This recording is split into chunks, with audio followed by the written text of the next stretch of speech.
Hey, let's go, let's go, hey. let's go, Brandon. Let's go, Brandon. Hello everyone, it's Joel Davis with United Medical Transportation Providers Group. You are the broker.com and Home Care Access. How you like the shirt? How you like the shirt? Boom, rich, free. I told you in the last video, that just struck me. That was divine intervention there, divinely inspired. So I told you, man, I was going to have that. Boom, rich, free. It's just such a good little catchphrase I was going to put on a t-shirt. So when I got done with that last video, I told my video guy to have one made up. So I just finished working out, so if I'm sweating, and it's because I'm still hot, so if you see me wiping my head and everything, it's not because I got the Rona. It's because I was working out, and it was a good workout shirt. So boom, rich, free. Boom is the actual process, the methodology. Build your frontline businesses, push your money through your system, build that honey pot, so that ultimately the goal is to be rich and the byproduct is to be free. I know a lot of rich people and they ain't free. The goal for you is boom, rich, free.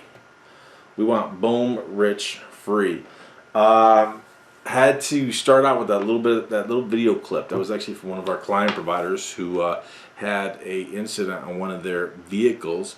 So I cut it off before the incident, but what I wanted to mention a couple things. Number one, I'm going to put another video together to put on our Teachable platform, specifically for those of you who checked out the other video regarding liability, things to be thinking of when there is a liability issue.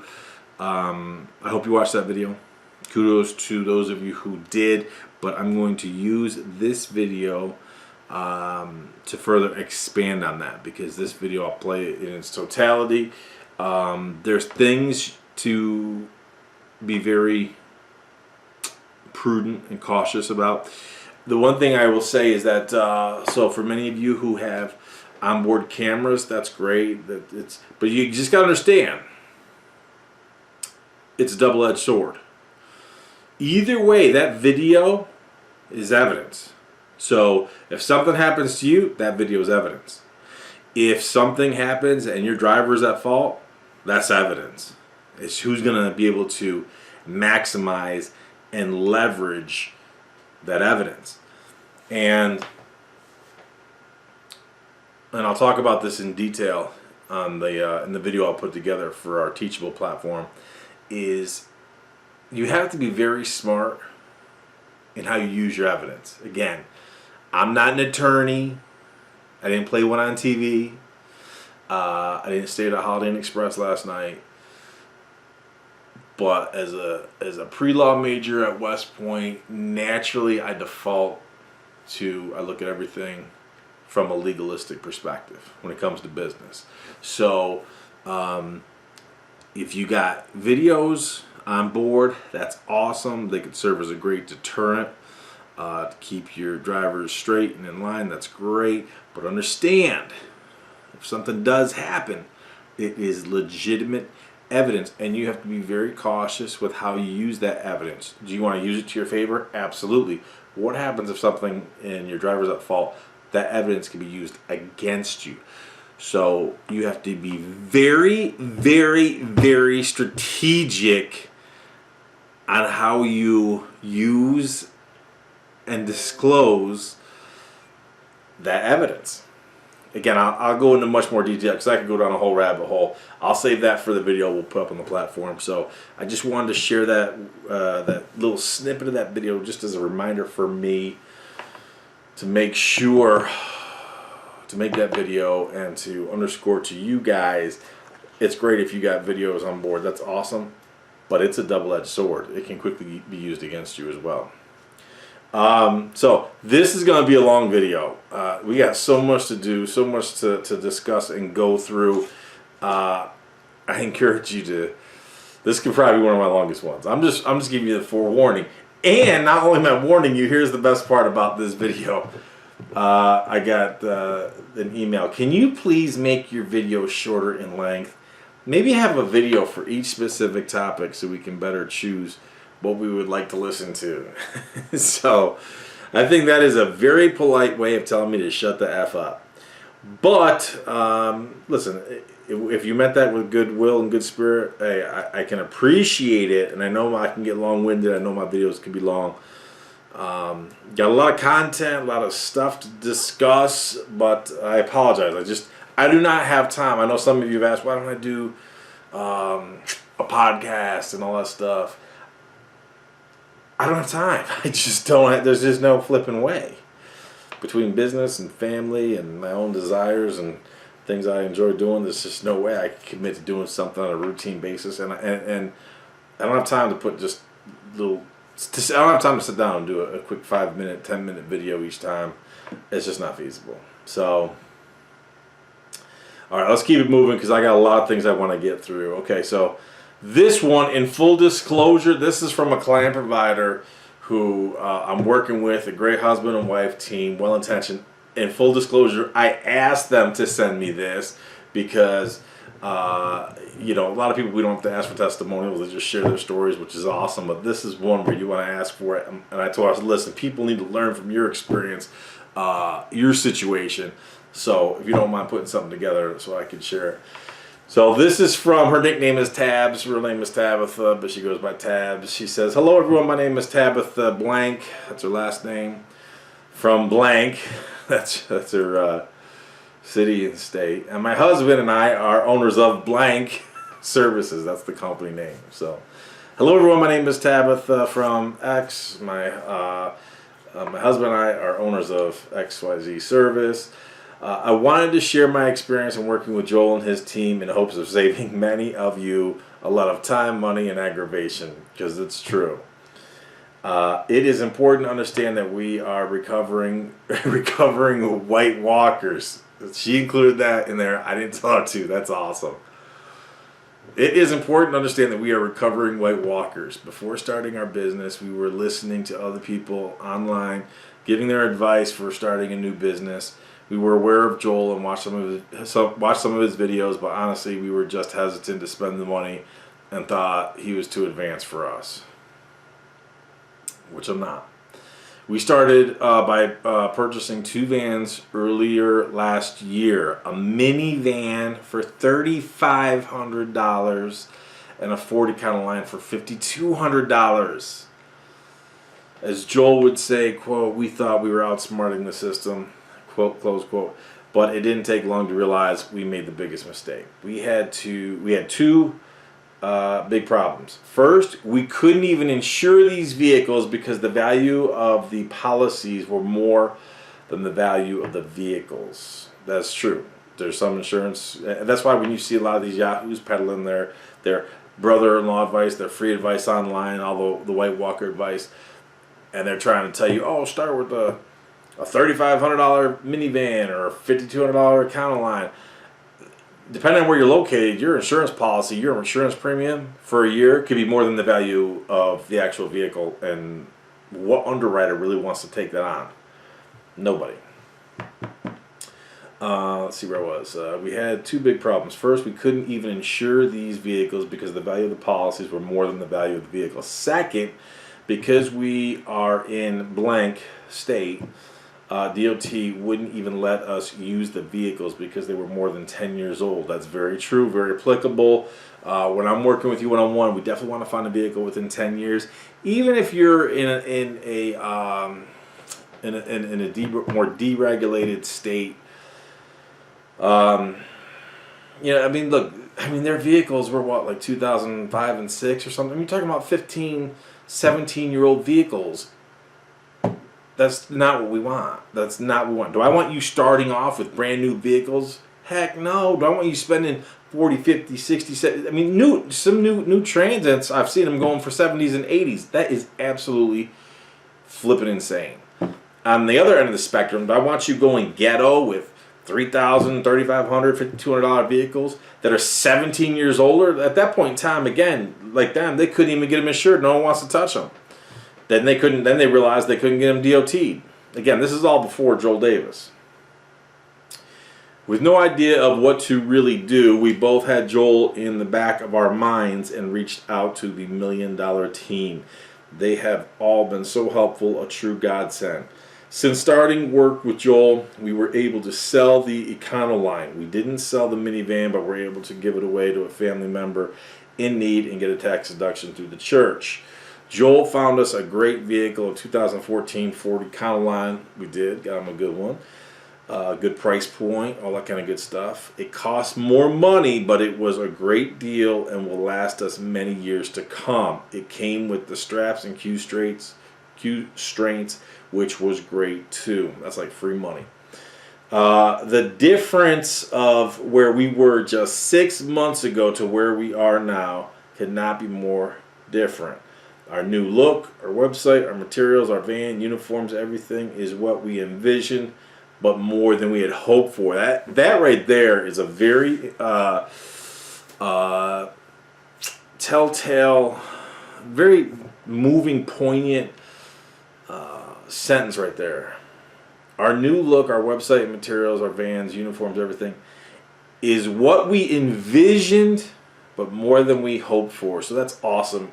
I know my team and I, we are all very pleased to deliver and exceed their expectations. Very poignant right there. We cannot thank Joel and his entire $1 Million Team enough, and we encourage those of you thinking of starting your NEMT business to enlist Joel's help and avoid the mistakes we made. You might think you are saving money and, quote, outsmarting the system, but you are not. See you at the top. Tabs. I agree, man.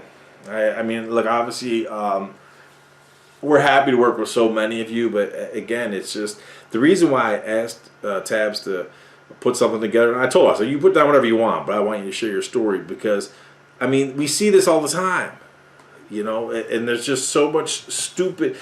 Ask yourself this: if I mean, the people you're listening to, this is what I call it brother-in-law advice. The people that you're willing to listen to, is that really what you want to emulate? You know, I shared in previous videos the stuff from Paula. I mean, she literally had her brothers trying to pawn off some of the stupidest vehicles that were sitting idle for 2+ years, never being driven, never being used, wanted to invest money into further maintenance and overhaul and to try to make them street worthy. I mean, and then they thought she was crazy. She was crazy for enlisting our help, get her going. And you guys see that video from Paula. I mean, that was easily one of the best steal of a deals we ever got, man. So it's like, if you want to be rich, who do you want to follow advice from? Someone who's broke? Someone who's paycheck to paycheck? Someone who might make money this week but not next week? You don't know? I mean, who do you want to follow? It's insanity. Let me keep moving on. All right, so this one is from another client provider working with. This is I'm sharing this one. I put this one in there for a reason. Great young dude, hustler, motivated, trying to put himself in the position he's going to be leaving his long-time job. Has a good paying job and everything, but he's in a position where he's getting ready to leave in the near future to go off and go full-time in his business. This was, we got him a great vehicle, about 6 hours away from where he was, and we went back and forth on some various subjects regarding the vehicle. He was going to go get it. He said, I'm definitely excited, not going to lie, it does get a little scary at times when things start falling into place, laugh out loud. But no, serious though, going to pick up the van myself and driving it back is super important, not only to test drive it, but also to have the time of gratitude where I am putting myself in position to really experience it happening, acknowledging the successes, no matter how big or small, will only attract more of it. So I appreciate you keeping me focused. So the reason I put that in there is because there are literally people out there, and I encounter them all the time, and some of them, they've already paid me money, retained my services, and I start working with them. And it's like some people, they literally are trying to sabotage their own, I shouldn't say sabotage their own success, but they're literally scared of, okay, it's go time now. They kind of get intimidated by the fact, and I get it, it's hard to leave some of the quote-unquote safety and security from the docks and tread out there to the open waters, but man, think of where, always play the long-term game. Where will you be 1 year from now, 3 years, 5 years, 10 years? So anyways, I responded and said, totally agree. Celebrate the incremental successes because little things add up to big things. Small successes lead to compounding success. So true. Take care of the little things. Big things start to take care of themselves. I continued. I said, you would be amazed at how many people I see who sabotage their own success. They have opportunity in front of them, but don't take advantage. They have God-given ability and skill, but don't maximize it. They have resources and people to support them, but they don't leverage it. Like I used to tell the players I coached, you may have potential, but potential only means you haven't done anything yet. So true. I could be good. I should be good. Oh, I could have done that, but you didn't. You had the potential, but potential just means you haven't done SHIT yet. So I just wanted to. I know again. I always say I'm not a motivator guy. I'm a practical, hit you right between the eyes, dose of reality. But when you can have some good pearls of wisdom to help other people, that's a good thing. So now this is from an awesome lady we've been working with. Overhauled her business for sure. She got a good vehicle. She got a very good vehicle. She got that one on her own. But we saved her a ton of money on insurance. And she didn't even switch to Geico. We saved her a lot of money on an insurance policy. Totally, just the absolute catastrophe that she was involved in with her website and marketing stuff. And we just overhauled all of that for her. Anyways, she says, first I want to let you know that I had a round-trip private pay wheelchair client yesterday. Thank goodness that I have a friend who has worked an EMT before because he helps getting the client up and down the stairs. The lady may need to reschedule another ride next week. Fingers crossed. I also have 2 more rides scheduled for another client on the 20th and 21st. Things are picking up. Awesomeness. As far as the meeting, okay, so she met with an administrator in a great situation, as you'll continue to learn. As far as the meeting with the administrator today, things went great. The facility is actually about 35 miles away, so it isn't as bad as I first thought. She would like to move forward with a service agreement. Is it possible to have one drafted up? Yes. She also says that she'll need a W-9 from me. Do you know the process for going about getting one? The administrator says the facility is very busy and has a great need for transportation.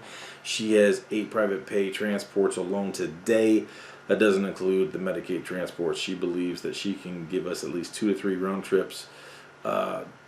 trip rides each day. I'm super excited. Please let me know what you think. And then she said hashtag boom, hashtag rich and hashtag free, because she gets it. Boom, rich, free. That's what it's all about. So that's awesome. So I shared that for a couple reasons, but she started to pick up on private pay, slowly but surely, but now she's in a position where the facility and we put an agreement together for, is 35 miles away. So that takes you out of your immediate area. Now look, if that facility is going to be giving you, let's say 6 one-way transports, because she says, 3 round trips a day. So let's say that's 6 one-way transports, and you're 35 miles away. That's not something you want to keep running back and forth multiple times a day. That's a situation where ultimately we need to be thinking about another vehicle, because we want to keep that one vehicle out there. If she's going to keep you this busy on a regular basis, we got to keep that vehicle out there and then maximize it and start servicing other facilities in that immediate location. So I include this specifically because you got to be thinking about logistics. So my response to her, I said, sister, you are big pimpin', pimpette. That's outstanding news. So happy to hear of the new trips, the meetings, the service agreement, etc. Please use the following link for the W-9, yada yada. Everything will be in your company name, and when you sign it, put president next to the signature on everything that you ever sign on behalf of the company. After signing, you only need to give her the first page, and that's it. Give me more details.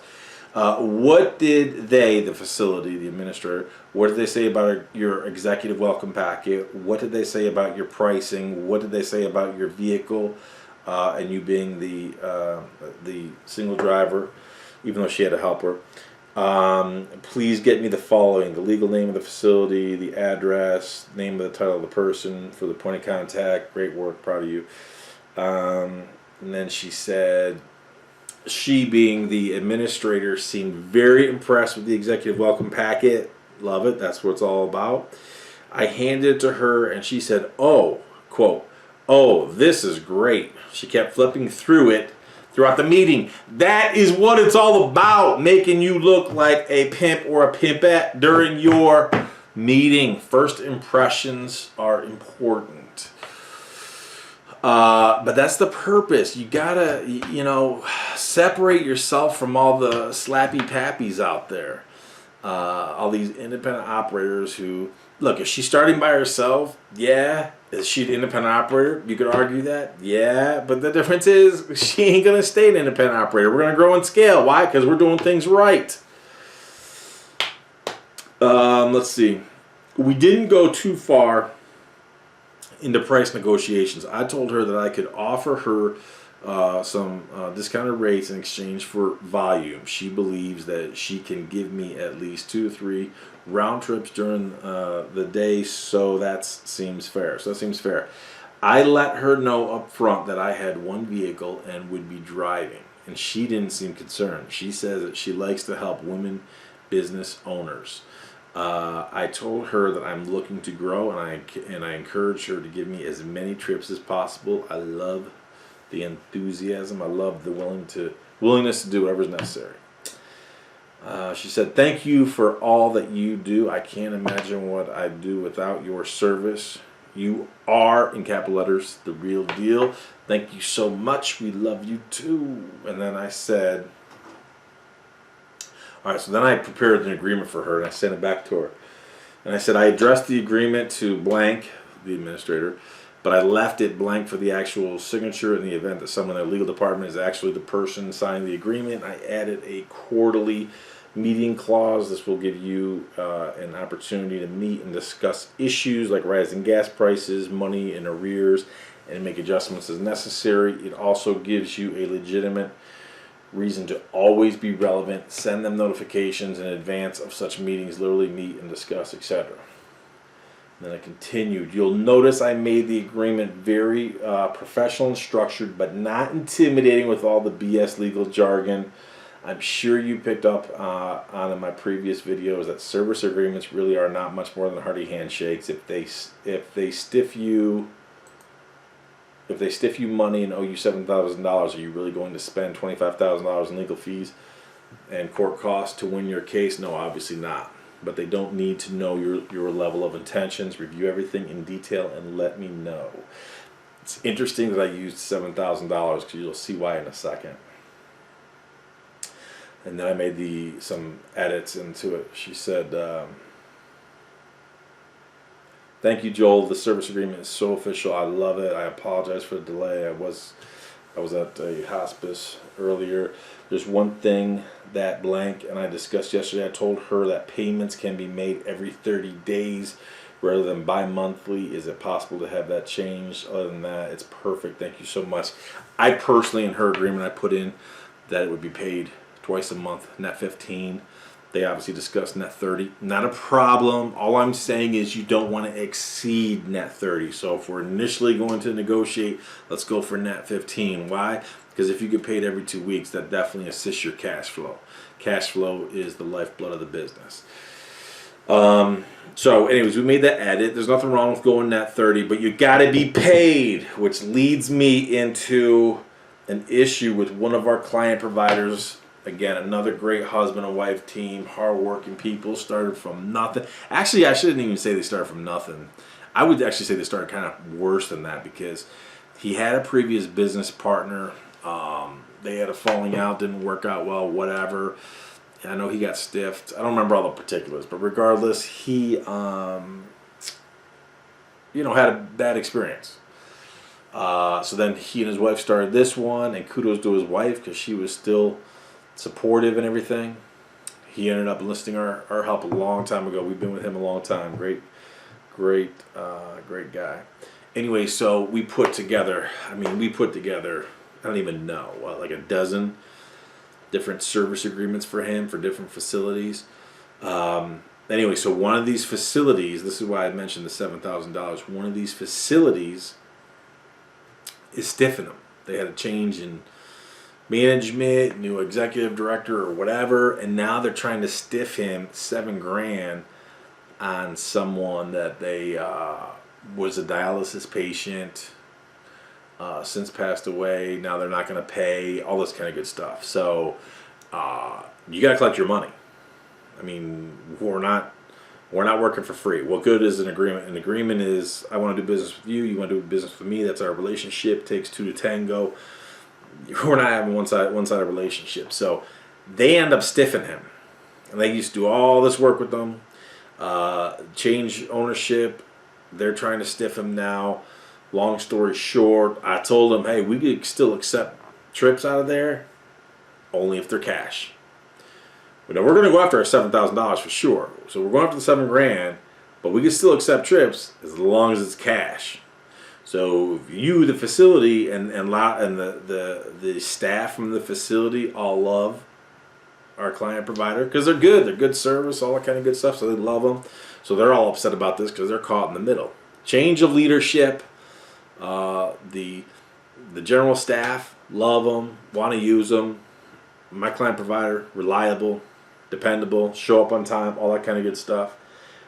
I mean, it's a win-win for everybody. But new leadership comes in, stiffs them. Now everybody has to deal with the fallout, including my client provider.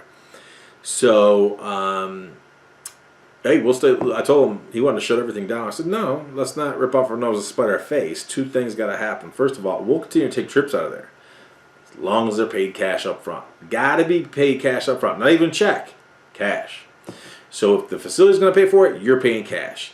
If a family member wants to make arrangements, that's cool too, cash. And ironically enough, they owe him $7,000, and the max where he's located, the max you could go to small claims court is $7,000. Works out absolutely perfect, divine intervention.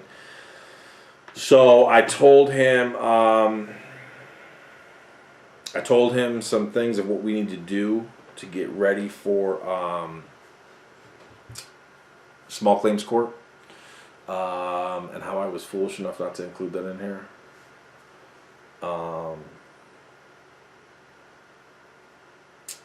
Yeah, I didn't include my response in here. It was a good one. But either way, I told him we need to prepare for small claims court. Now, what can happen, and I told him, I said, don't worry about it. The small claims court is nothing to be intimidated about.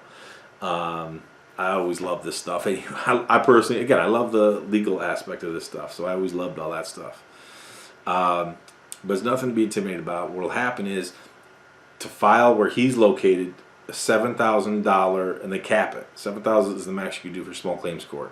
Anything above that, you need an attorney, and now you're going into huge attorney fees. So he's very fortunate. They owe him $7,000. We're in that ballpark, and they're capped out at $7,000.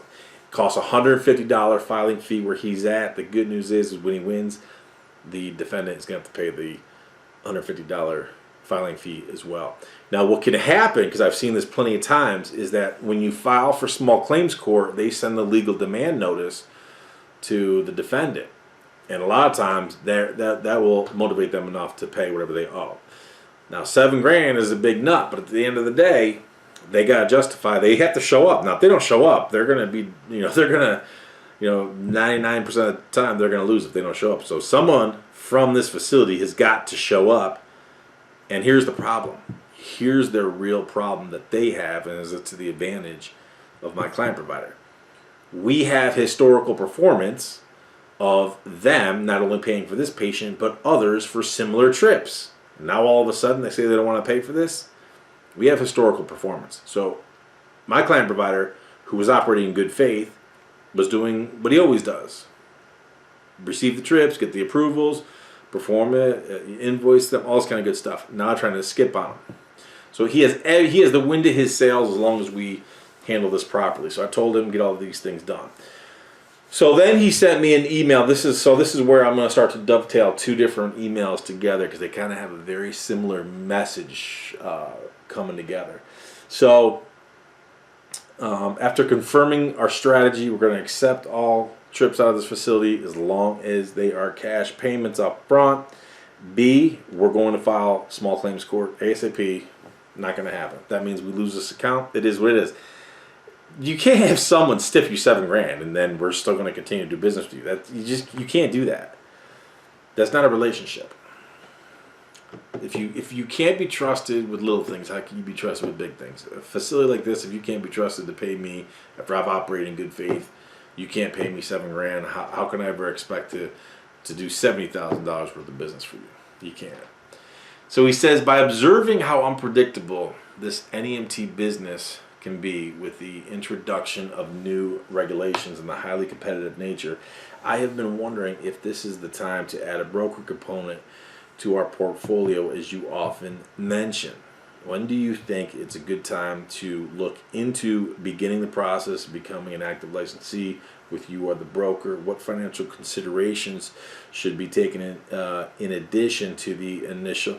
So he said, in addition to the initial $15,000 fee, becoming an active licensee with YouAreTheBroker.com is $20,000, but he already purchased the training material only option for $5,000. So he already has all that. He's learned it. He's been able to, pull back the covers and see the intricate workings of how this actual business works.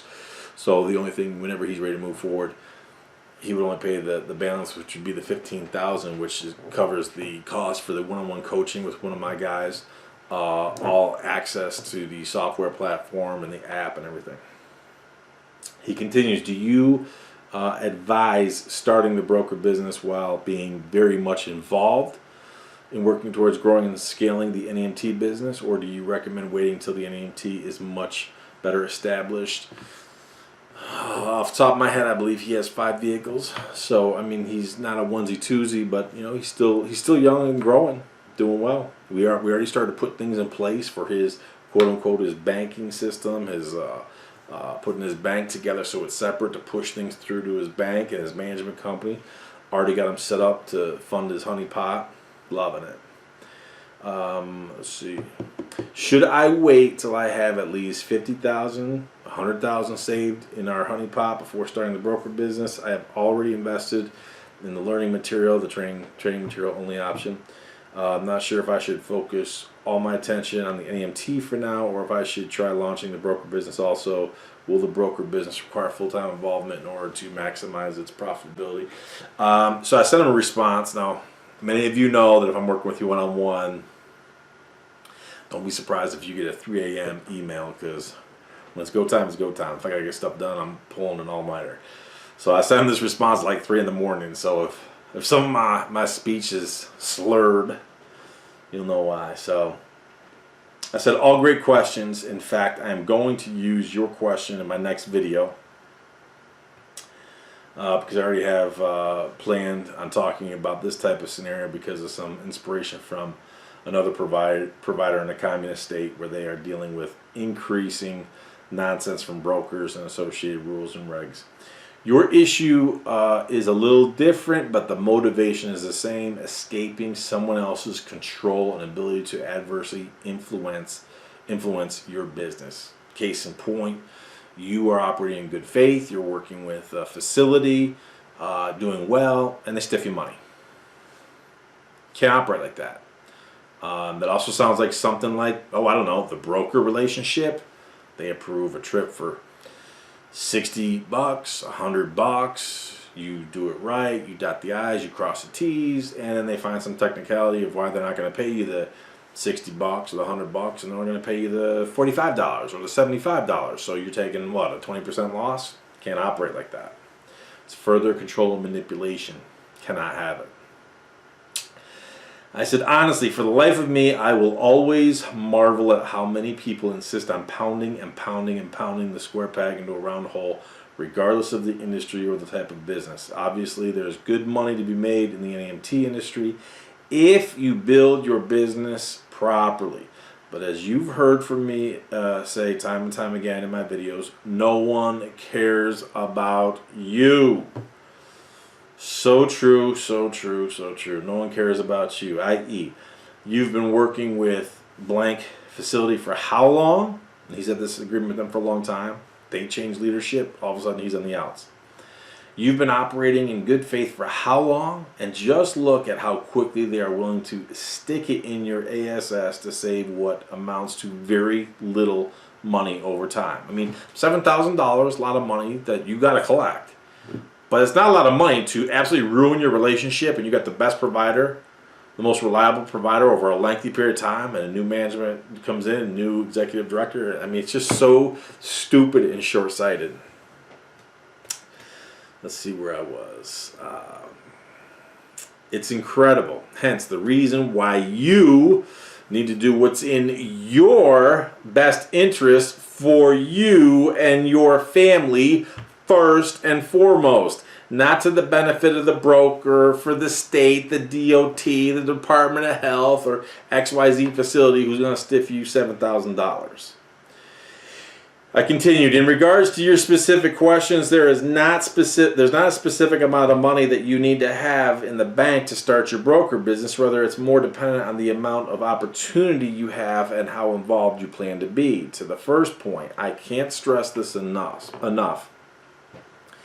I'm thoroughly convinced there is opportunity everywhere. It's true. I mean, we just work with too many people around the country. Our business, my broker business, has just diversified in so many different ways that it's actually we're at a point in time where it's actually difficult to manage certain things. And I'll save that for another video. Where was I? To the first point, I can't stress this enough. I'm thoroughly convinced there is opportunity everywhere, and this isn't like the NEMT industry where you have to jump through rules and regulations to be compliant with the state, the Department of Health, with DOT, with XYZ facility, blah, blah, blah.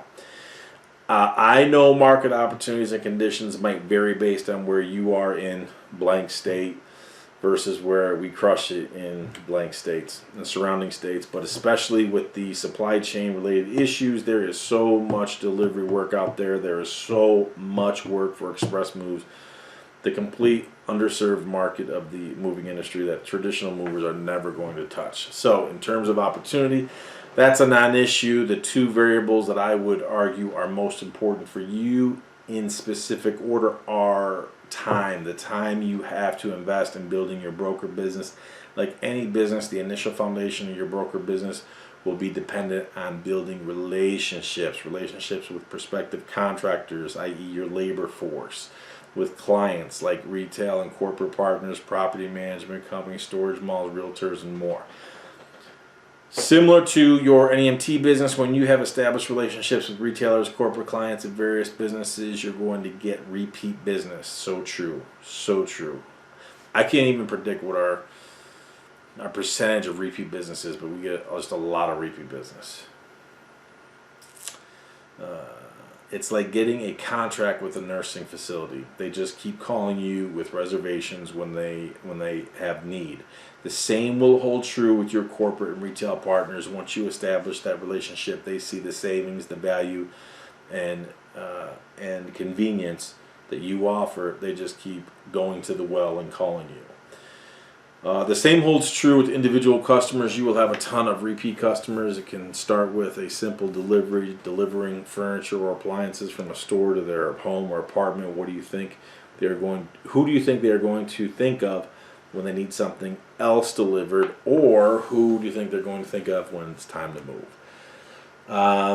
Don't overlook the opportunity to cater to the population you're currently serving, the elderly, i.e. I'm talking about his NEMT business that he's obviously operating right now. Helping seniors move, downsize into independent assisted living facilities is a legitimate niche business. It is.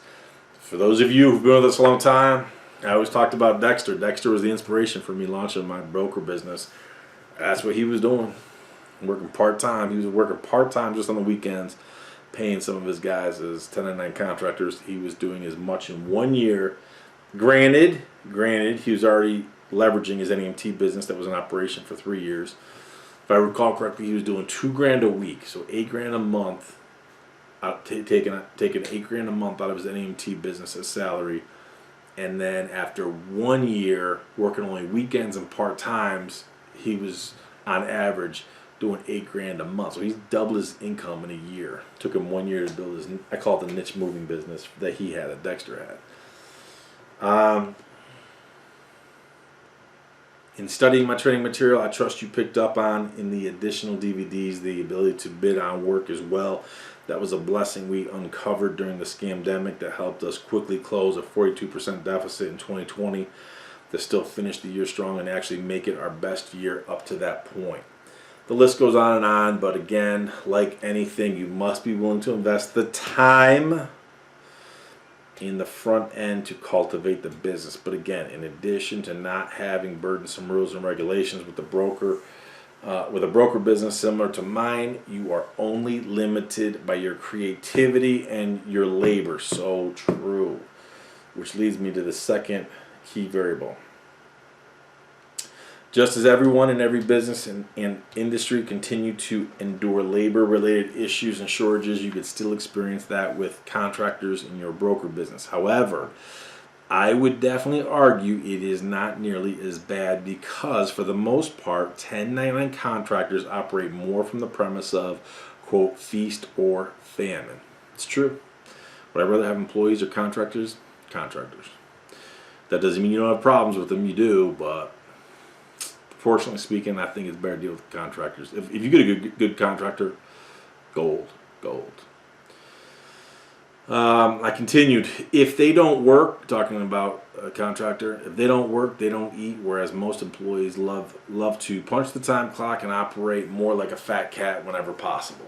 The key is finding workers, people who are hungry, people who don't want to sit behind a desk, people who like every day being different, people who see the opportunity to make more money, to include cash trips, which they definitely will. This is a big cash trip earning business. It's true. My contractors absolutely love how much money they make from tips. I mean, they make a lot of money in tips. I mean, you figure if they made 10% on something, I would argue, and some of them make a lot more than that, I would argue there are times where it's almost like my contractors make 100% of the trip. Because let's say I got a guy who I'm paying 75% commission to, but he gets a huge tip. It's like, boom, he just like made it all. Let me see where I was here. Forgive me, I think I just closed out. Let me get back here real quick.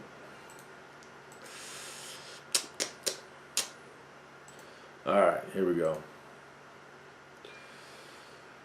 Get back here. Where was I? Cash. I was talking about the cash. All right. Okay. Just as okay, the key is finding workers. Okay, let me pick up where I left off. I apologize. What also makes this feasible is you don't necessarily need contractors who own their own box truck or enclosed trailer. If you follow the strategies that we share in the material, like many of my contractors, you can stack work orders and literally have guys renting trucks who, like many of our contractors, have done until they can afford to purchase their own. I'm sure some of you have seen in some of our videos where we've showed pictures of some of our contractors, the trucks that they've bought because they love them. So, I mean, that's a big sense of pride. I mean, if you're always renting a was it U-Haul, a Penske, or whatever, and then all of a sudden you save up enough money to go buy your own box truck or trailer. I mean, that's a distinct honor. So they love that. All right, let me continue here.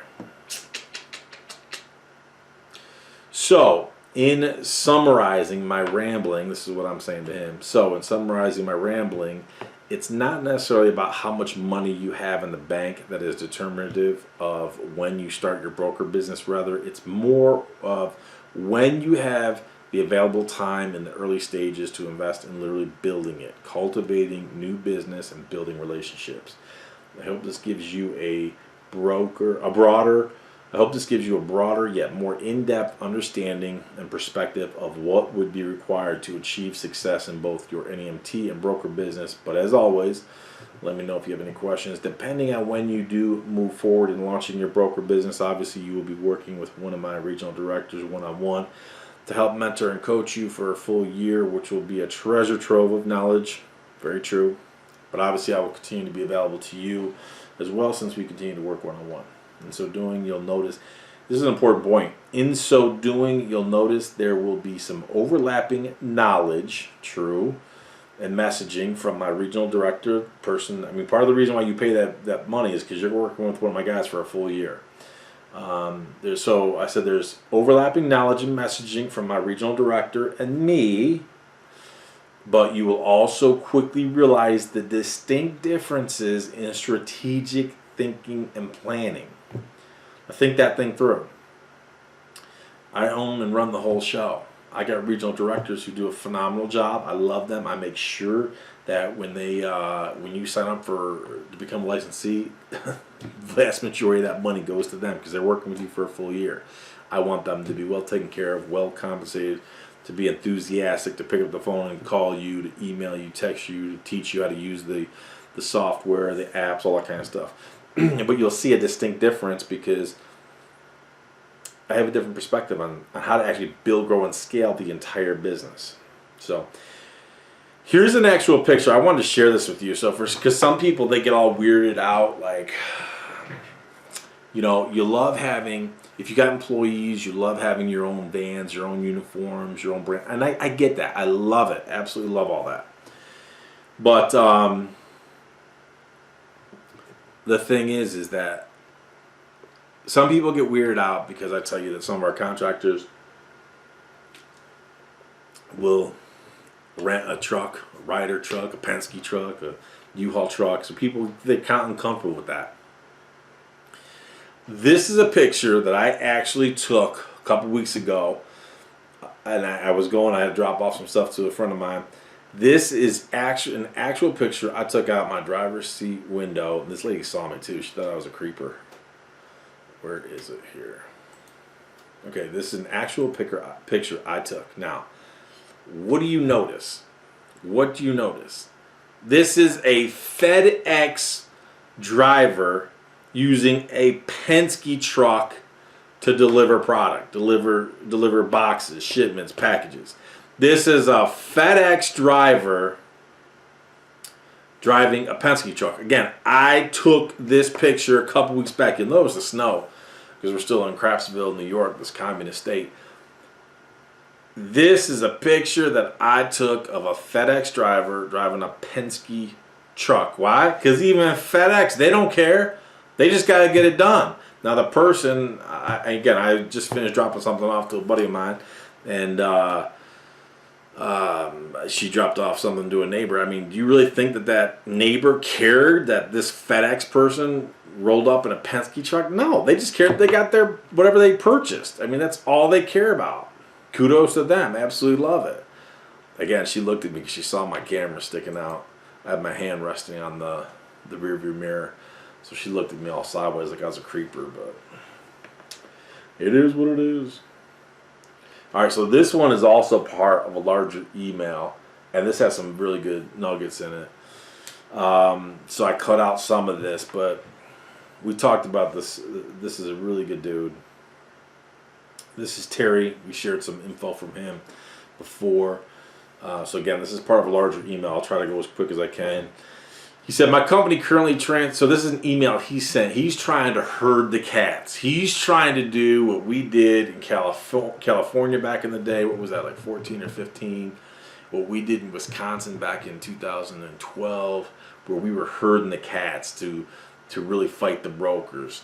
So he's really trying to do that. I'm not doing it anymore because, dude, I don't care anymore. I'm sorry, man. I make too much money with my broker business, too much time. I don't have time to herd cats anymore. I know that offends a lot of people, but I don't care.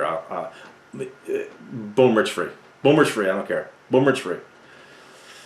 So anyways, this is part of a larger email that Terry shared with us that he was sending out to a lot of different people, a lot of the different quote-unquote cats he's trying to herd. He says, my company currently transports for motive care and a contracted firm as well as private pay. Still, about 65% of my business comes from Motive Care.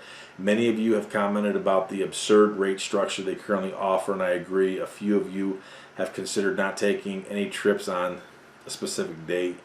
He says, don't do it. If you go into this alone or with just a handful of others, it won't be effective enough and may cause you to be placed on Motive Care's proverbial red flag list. Besides, we're a wee bit premature in organizing to boycott. There might be a time when we may need to do that, but to shoot from the hip too early can only cause troubles. Just do business as usual for a few more days, then we can agree on a plan to at least force the conversation about rates. I've been complaining about the rates to my PRM since January of 2021. In July 2021, I was told there would be word coming down by the end of the quarter, which was September 30th. Of course, nothing. When the price of fuel reached $3 a gallon, I stepped it up with the emails and phone calls. The best I got back was Motive Care considering a gas surcharge, but no date set for announcing or starting. Surcharge, smurcharge. That's only a, wait till you see, I'll share more.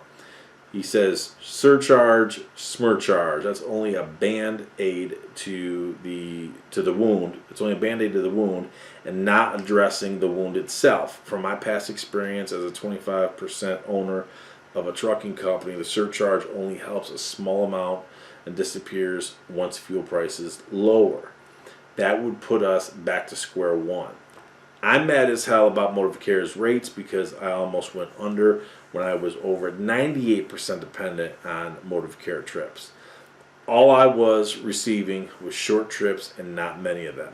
Low-hanging fruit. I can prove to you if you send a driver on a 10-mile round trip with just a 10-mile deadhead, both directions, and 1 hour wait time, you'll lose money even at the minimum $12 per hour wage. No question. Those numbers are just all jacked up. That scenario is sickening.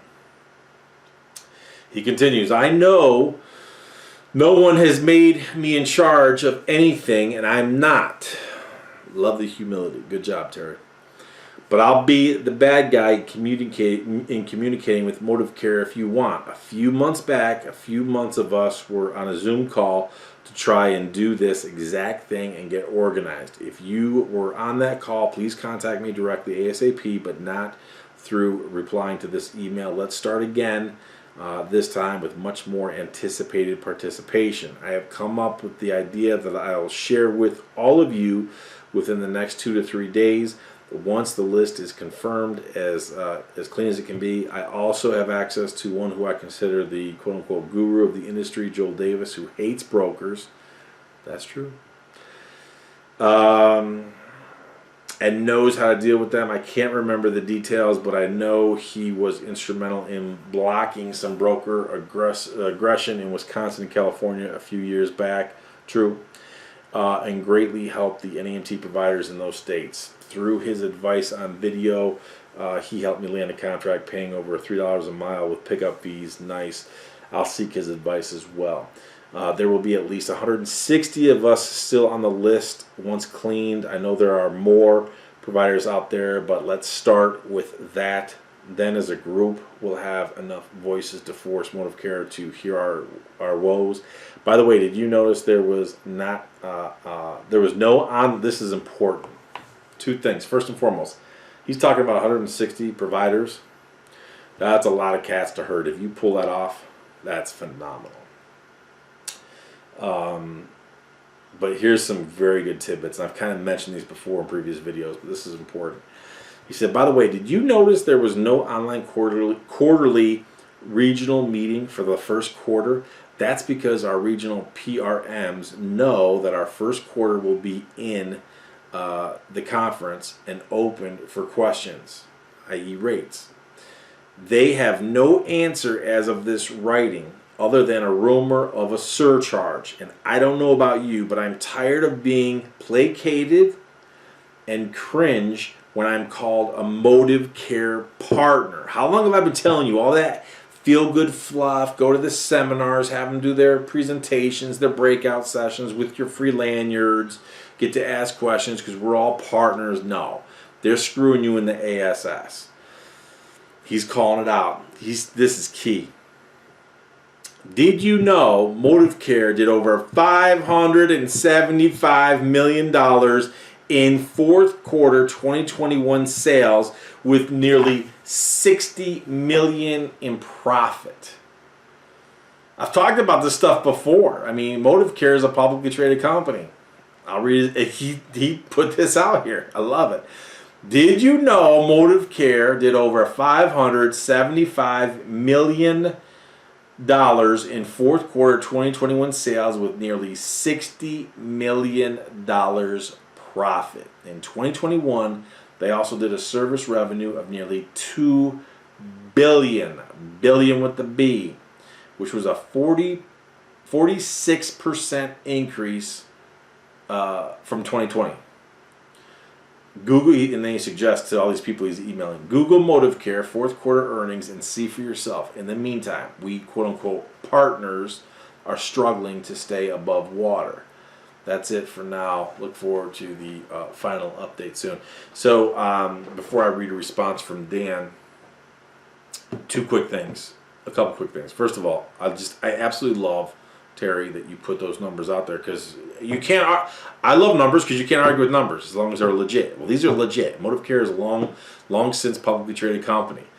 They just did $575 million in the fourth quarter in 2021 with $60 million profit.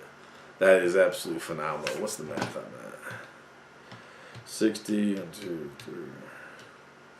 1, 2, 3, 4, 5, 6. Okay, divided by, what do you say? 575. So what's the math on that? All right, so they're at 10.4%. Am I right on that? 10.4% margin. 10.4% margin. 60. What do you say? Was $60 million? Yeah, $60 million profit. 46% increase. So, the other thing before I forget, Terry. So the other thing is, it's awesome. If you got 160 providers, that's a lot of cats. But it's a lot of herding. Now I gotta believe, and I'm telling you this specifically because this is what we experienced both in Cali and Wisconsin. It's not about having the most. We have 160 providers on our team. It's not necessarily about that. It's about having the right providers. And what I mean by that is, would you rather have 160 providers and let's say 150 of them are doing $5,000 a month, but then the other 10, 20, they're doing $50,000 a month? We need to focus on making sure we get these guys who are the higher level, higher echelon. If we can get it's going to be more impactful. I mean, because look, here's why. Do you want to keep the whole team together? Do you want to get all 160? Sure, that's great. Is it feasible and practical? Probably not. But if you got just 25% of that, if you got 25, 50 providers who are high impact players in that market, you could shut the whole thing down. So don't look at it like we need to have every single provider. You just need to have some good key players who are willing to play ball, and they're impact players. You need impact players who are willing to play ball. So Dan responded to Terry and said, "Hi Terry, this is Dan. Thank you very much for sharing your awesome email. Kudos to you for taking leadership position and trying to invoke change in your state with MotiveCare. It is obvious you recognize it is a tall order based on the historical performance of MotiveCare. I will definitely leave your email for Joel to see, but let us know if there's anything we can do on our end to assist you in your efforts." Terry said, "Thank you, Dan, for the support. I'm sure something is going to happen beginning on our end. If Joel can give any advice, I'm all ears. In the meantime, I'll search through the hundreds of emails I've archived from you and Joel to see where he already commented on this subject. I'm almost sure Joel realizes how important you and your fellow teammates are to his business. You all do your part really, really well. Thanks for what you do, Terry." Well, Terry, thanks so much for giving kudos to my peeps because you are absolutely right. I do value and appreciate my peeps. That's what. See, Dan's been with me since '06. '06, that's a long time. So he's good people. He and his family and everything. So again, my biggest advice to you is don't try to gather and herd all the cats. That is just exhausting. I learned that. We had Wisconsin first. I definitely learned that in Wisconsin. And because then you get, not only do you try to herd all those cats, a lot of those people got their own ego and everyone thinks they're a general, and then you got some people who are just straight up D-bags. They want to focus on the most minuscule, minutia-oriented topic that is just an absolute waste of time. I mean, and then you're gonna get other people who are just awesome. So focus. So my advice to you, my takeaway is focus on the impact players. Bring them together. Build a cohesive unit with the impact players. By all means, anyone else, as long as they're going to be a team player, get them on board. That's great. But don't exhaust yourself with people who don't want to play. Focus on the impact players and make sure they hold the line.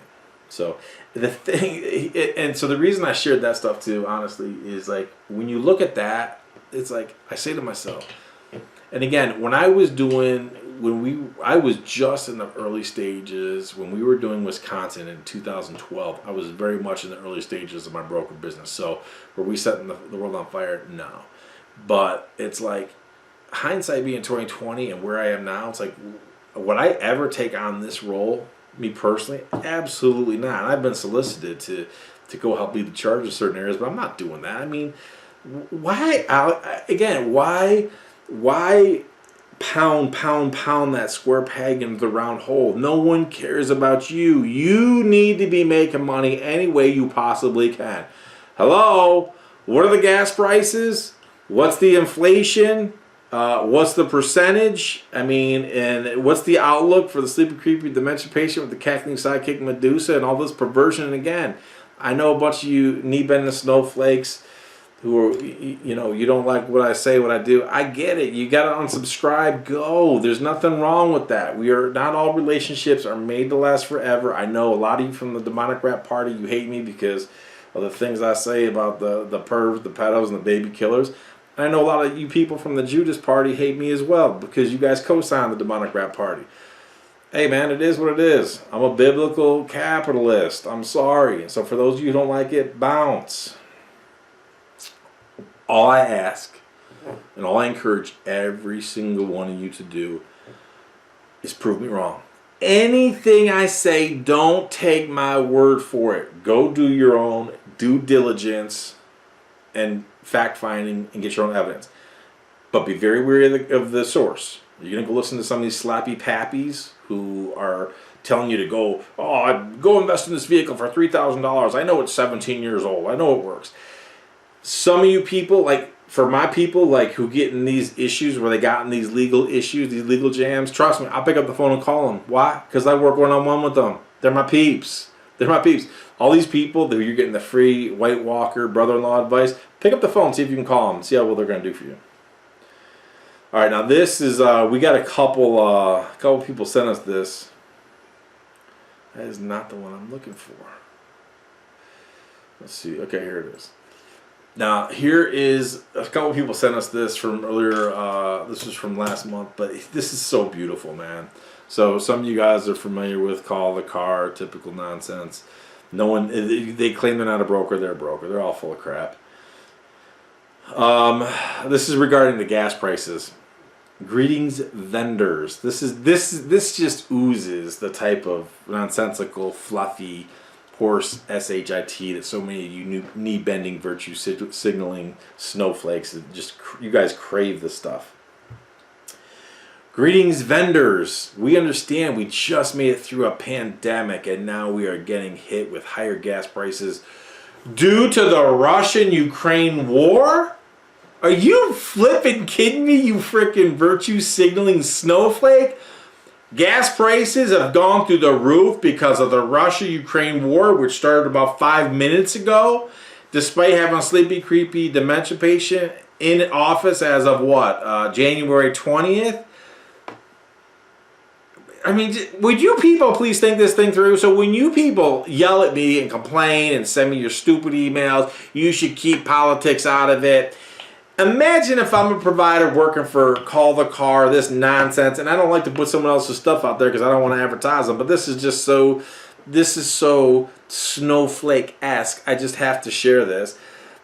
You seriously, if I'm one of your vendor partners, you're going to slap me in the face as of March 14th and tell me that gas prices have gone up just, 5 minutes ago because of the Russian-Ukraine war versus sleepy, creepy dementia patient who closes down the Keystone Pipeline and other forms of energy independence. And you have the audacity to insult me as a business owner to try to push your stupid, distorted sense of reality onto me.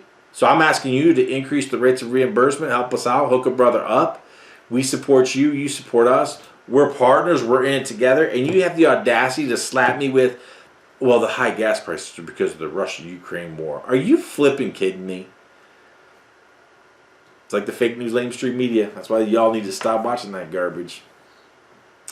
Greetings, vendor. We understand we just made it through a pandemic, and now we are getting hit with higher gas prices due to the Russia-Ukraine war. Talk about stupid, nonsensical deflection. We understand the impact this has on everyone's operations. We have received numerous calls and emails about the livelihood of our subcontractor. Wait a minute, you call them subcontractors? I thought you weren't a broker. We have received numerous calls and emails about the livelihood of our subcontractors' operations due to the extra costs. Here's where it also gets so warm and fuzzy. We wanted to let everyone know we have begun conversations. Oh, well, we have begun conversations, so we are getting things done because we're talking about it. We wanted to let everyone know that we have begun conversations with our clients about the situation, and we are hopeful we can come up with a solution that will help keep everyone's doors open. Please understand this may take us a little time to work out the details with our different clients. As we move forward with our conversations, dude, typical Loon Tune lunacy. You talk. Let's schedule a meeting to have a time for another meeting. So let's schedule a meeting so we can have a meeting so we can discuss the next meeting. As we move forward with our conversations with our clients, we will keep our network updated as things progress. That was March 14th. It's pretty much a month, and crickets. Absolutely nothing. Absolutely nothing. Who cares about you? Nobody. When should I start my own broker business? Whenever you want. When should I start my own home care agency? Whenever you want. Nobody cares about you. Can you make a lot of money with NEMT? Yep, if you build the right business and you're not dependent upon slappy pappies. Slappy pappies. It's just so, you're such a, because of the Russia-Ukraine war. Gas prices, they just went up. They just went up. I think my computer froze.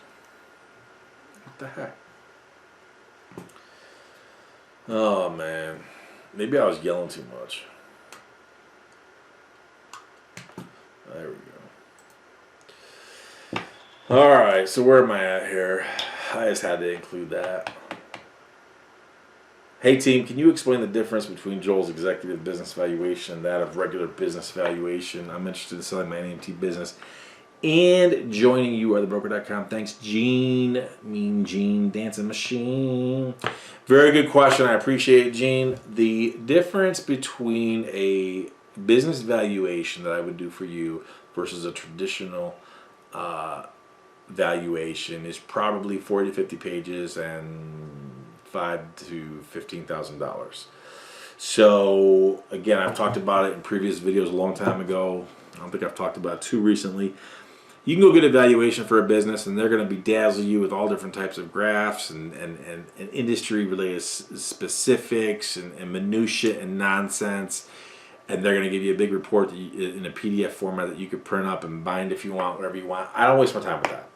If I'm doing a business valuation from you, there's many things I'm going to go through. Everything from your tax returns, your P&Ls, any contracts you got. I'm going to go through those, look at your money coming in, money going out, your existing fleet, based upon different formulas that I know that I'm not going to share with other people because it is what it is.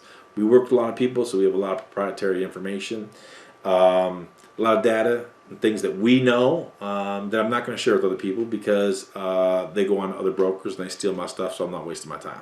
You don't like it? Go to your freebies. Anyway, so the difference between an executive business valuation is when I prepare a business valuation for you, it is for you. It's for you, your accountant, your attorney, anyone that's representing you. It's for you in selling your business to give you a good assessment of where your business is. If you are thinking about buying a business, as long as they get me all the information, I'm going to prepare a business valuation for you, the buyer of that business. It's not necessarily something you want to share with them. You can extract certain aspects, certain key points to include in a report or to help facilitate negotiations. The other thing is where a traditional business valuation is going to give you a highly impressive 40 to 50 page report with graphs and charts, this and that. BS. I don't have time for fluff. I'm going to tell you ballpark what the business is worth. I will, depending on the situation where you are, I'll also propose some strategies to help you sell or buy the business, or propose to help you negotiate.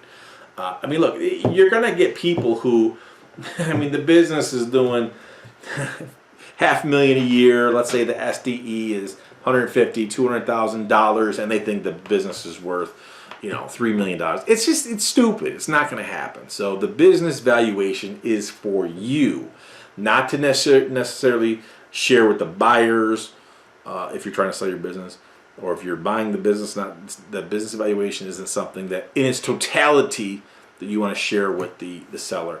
It's for you to get the real deal, the real scoop, based upon historical industry performance of what you should be paying, what you could get, some ideas for structuring a deal, things of that nature. So big difference between me doing an executive business valuation for you. I mean, the key word is executive, okay? I think about it logically. Is an executive going to go through a 40, 50 page report? No, they need the 8, 10 page thing. That's what I provide for you. And I don't waste time with the fluff. If you want some cool fluff, go download some graphs and add to it and make it look good. What's a good virtual point of sale system? Is it PayPal? Good point. Look, we use PayPal for certain things. PayPal, I personally don't deal with them a whole lot. From what I understand from Dawn, their customer service has been in decline ever since the COVID stuff and people go home, work from home. She says that they're a pain in the butt to deal with sometimes. So, look, can you use? Here's the thing. I tell people, if you're collecting, this is true for your home care business, your AMT business, whatever. You don't want to bog down your drivers. First of all, you shouldn't be buying any type of swiping equipment. You don't need all that. You want everything to be handled virtually, okay? Log into an account, process it over the phone, through email, be able to send an invoice, something along those lines. The last thing you want is your driver to get there, try to swipe a card, it doesn't go through, it's not connecting, the card is maxed out, machine is broken, whatever. Anyone trying to sell you machinery, swiping, processing machinery, is leading you down astray and they're trying to upsell you. You don't need that. Technically, can you use PayPal? Yep, sure, you can. We do. We don't. We do. I'm just gonna be honest. We do a lot more business with my broker business. I would never even waste my time with PayPal. We actually use authorized.net, but the actual merchant provider, we use merchant services. So if you are in a situation where you need a good point of sale system, by all means, and you're doing NEMT or home care, I'll hook you up with Carl. He's my point of contact over at Merchant Services. The guy's freaking phenomenal because super nice guy. In fact, sometimes too nice, but he's the type of guy that if something isn't working, it's not going through, you can call him on a Saturday and he's going to answer the phone and help fix the problem. That's why, we use him, and we obviously, 7 figures.